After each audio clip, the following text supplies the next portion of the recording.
morning. I'm here in Seattle. I'm chilling, enjoying this warm sunshine and looking at the clouds and the blue sky. It's just, they're both endless, and the water. Look at this.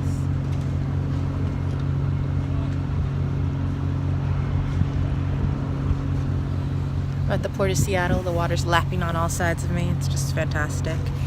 But I wanted to share, some of my thoughts. So being in Washington, I came here for the first time in May, and you know me, talking to people all the time. I was chatting with a local, and he's a person from Indigenous background, or no, I say that he's an Indigenous person, and he had recently shaved his head, and he was saying because in his culture, when someone dies, and his grandmother had recently passed, that everyone shaves their head. And I just thought that was so beautiful to hear about, because I've always longed to know more about the Indigenous people, because when we think about it, yes, I remember learning a little bit growing up in school, but we really gloss over the fact that none of us, majority of us, would not be here today if it wasn't for European invasion and taking over. And I'm not saying that in a blaming way, I'm just speaking the facts. It is what it is. Colonization occurred, and I just want to be real about that. So it really had me thinking. Okay, I'm back. I got distracted because someone is on their break, and I'm easily distracted. So let me get back to my point. The point of this video is to share that I was thinking, being here in Washington, basic colonization. Without that, I like to think about, wow, what would this country look like if Indigenous people were still in power, if it was still, the country was run in the way that they were caring for it before, invasion and takeover. And I think about that often because on my journey of becoming a vegan, I've always been a very loving person, but my compassion was only for certain areas, and it didn't touch these areas over here. And I think, we all have things like that. And for me, as I get to know more and more about myself, I'm able to honestly look at the areas, all areas of my life, good and bad, and see, okay, what do I want to make an adjustment to? I like what I'm doing there. Yes, keep doing that. Oh, see how I've grown here. Or, oh, this is a problem I didn't even know. So, reflection is difficult, but it's so worth it. And I'll talk about that later. But, that's the point of all these videos, to just show you, the different things I'm thinking about and how it's part of my growing as a person. And as you grow as a person, you want to learn more about outside factors that affect you and who you are. So I have Native American blood, and I've known that for some time, but I've always been fascinated by Indigenous persons, Native Americans, especially because they had, and see, it's even difficult speaking because since there's so little information that was taught,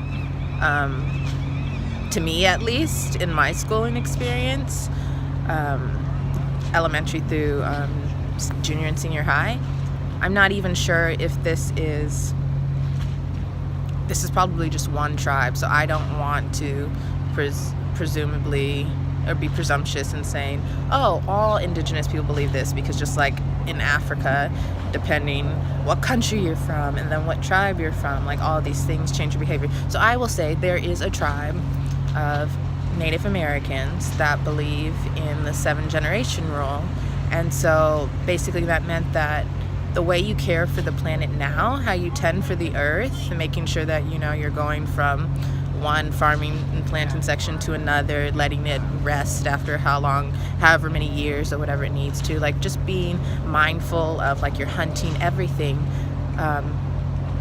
You were being mindful that if you left the earth today, 7 generations from you could survive. And I think that's so incredible, and it's so beautiful. And that connection with the earth and the circle of life that Indigenous people have, especially Native Americans, because that's who I've learned most about, I just just think our country would be, doing a lot better. And so it's interesting for me to think of, when they have this natural like health perspective, and then we see how, in my opinion, every country has its own personality, and for America it's greed and pride, and those two things work together. And they worsen each other as well as being motivators.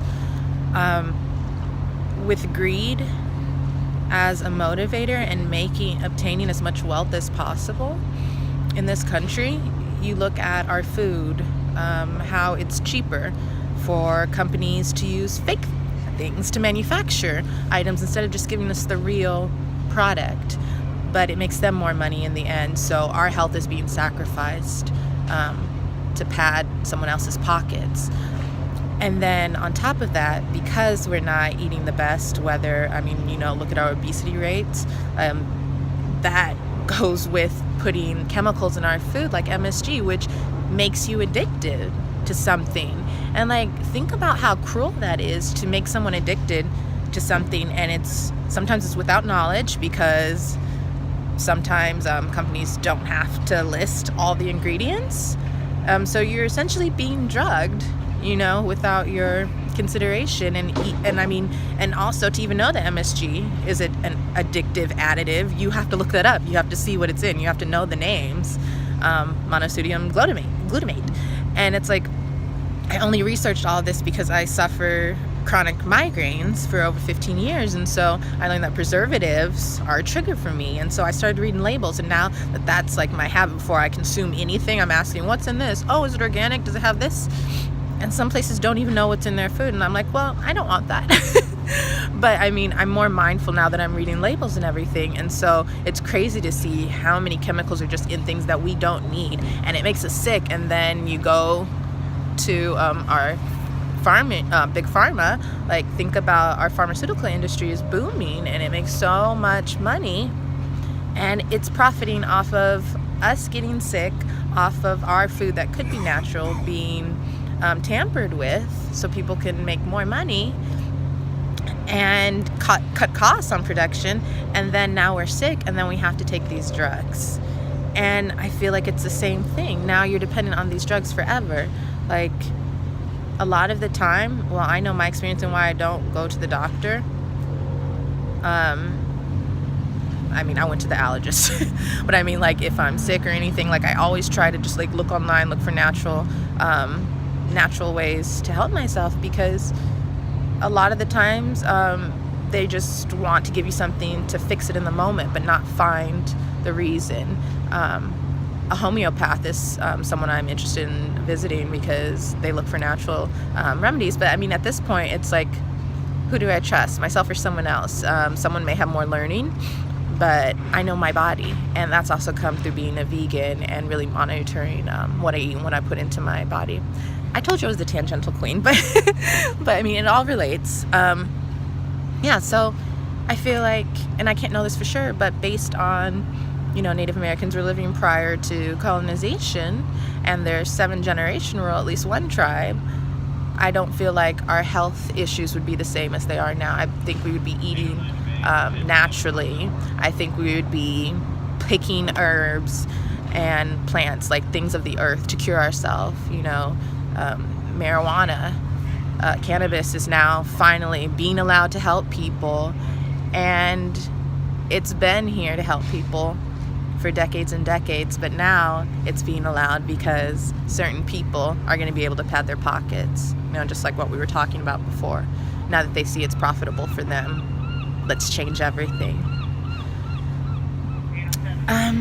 Okay, so getting back to I like to visualize things like that, and I encourage you to visualize, how would the world be if it was this way, or if this hadn't happened, or what if this happened?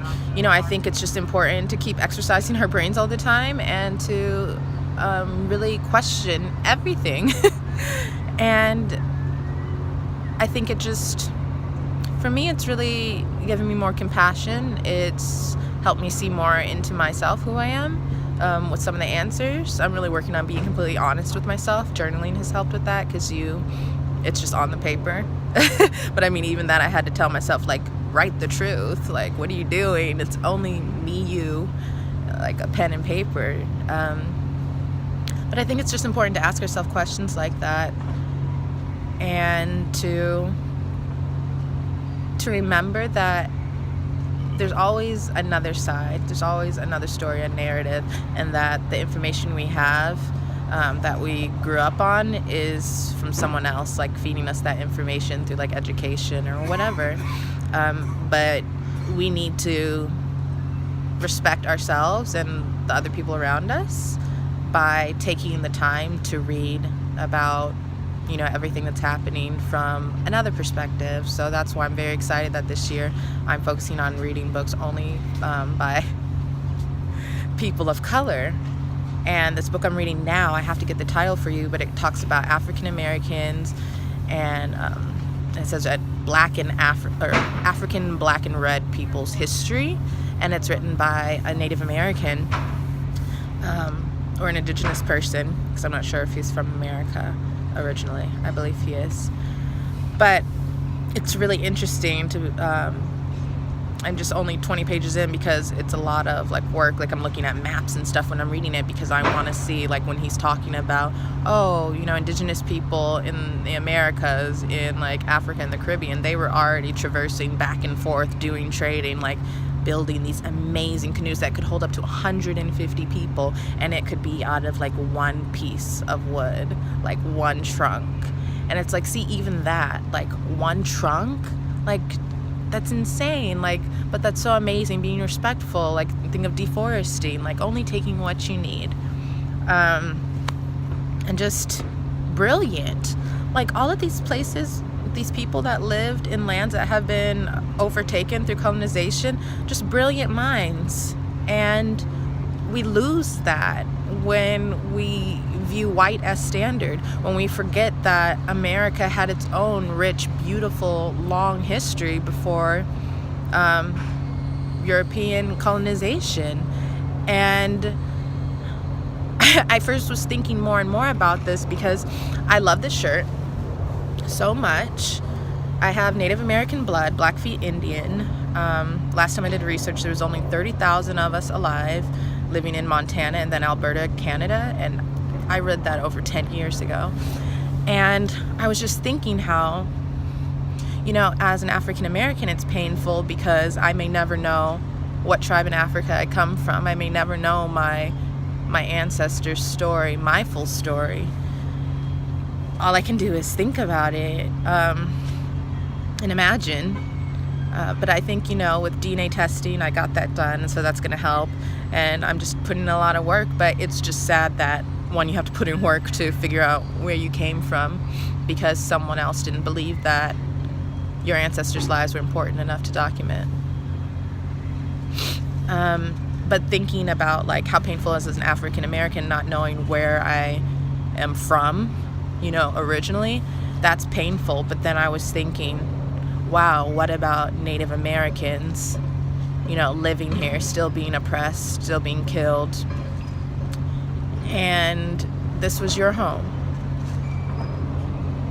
And you know how you and your people would have cared for it, and to be come from a people that just cares about the circle of life so much and with such respect, and then to see how, you know, our country is today, to see like the pollution and like everything being built up. I mean, in Washington, like from where I am here, it's nice that there's a lot of water still open.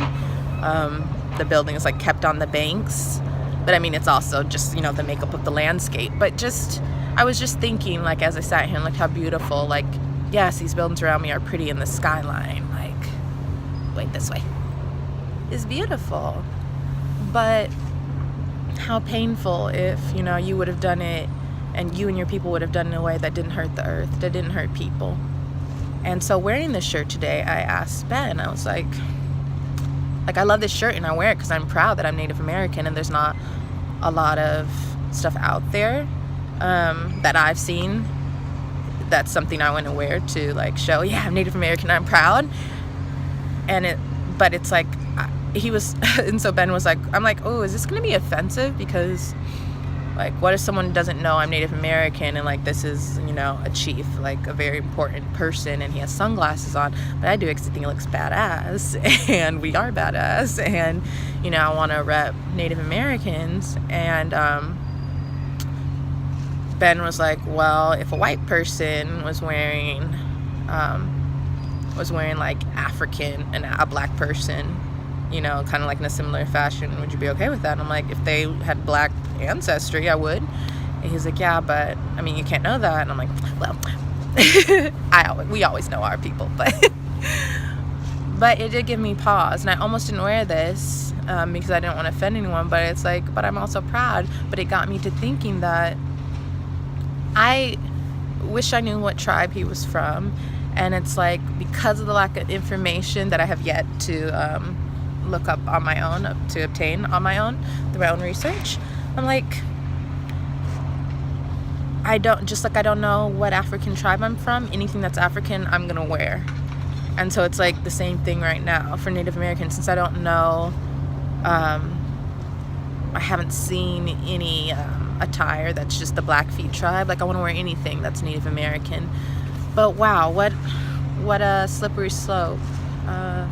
I guess that's why it's so important that we don't judge people, because we don't know the story. And that's also a good reminder for me.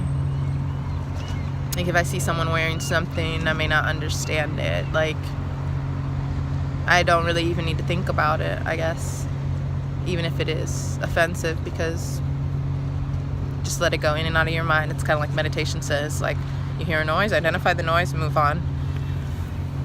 But it was just something I was thinking about. And I'm definitely interested to learn more about my Native American ancestors, as well as I'm learning about my African ancestors. And then I have British ancestors, and now Southeast Asian. And it's such a small percent. It's like, I don't know if I'm never going to know, like, where in Southeast Asia.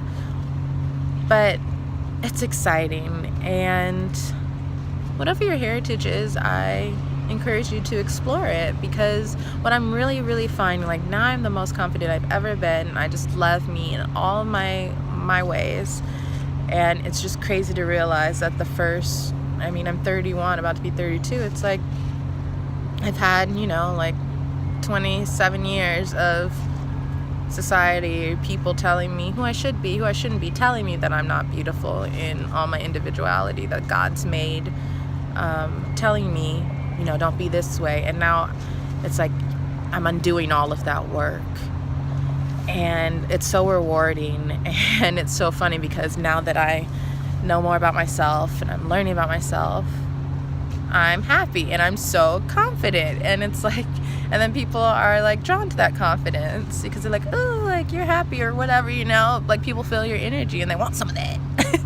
And it's like, wow, like, can you imagine if we didn't have the labels and we didn't have society telling us that white standard, that skinny standard, that heterosexual is standard, you know, all these things are standard.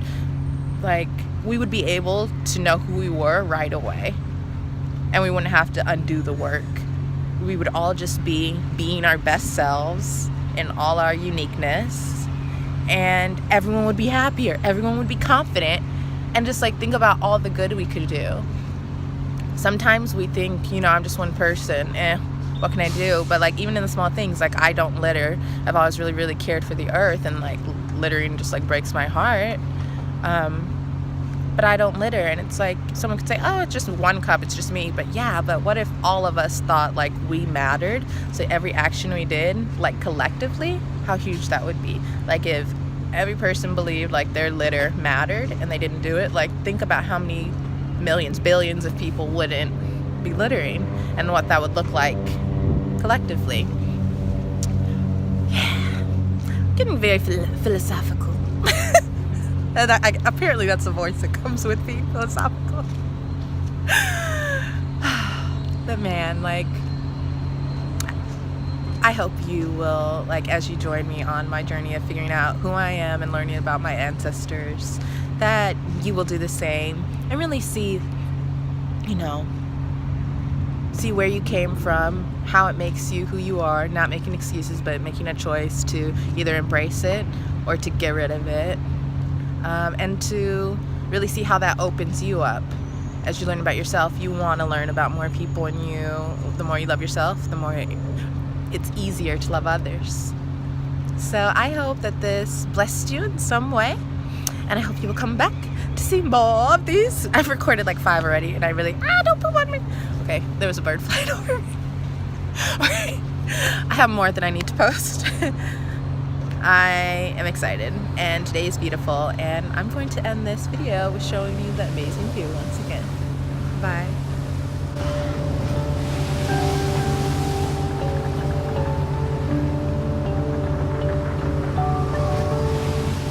The earth is the Lord's, and the fullness thereof, the world and those who dwell therein. For he has founded it upon the seas, and established it upon the rivers.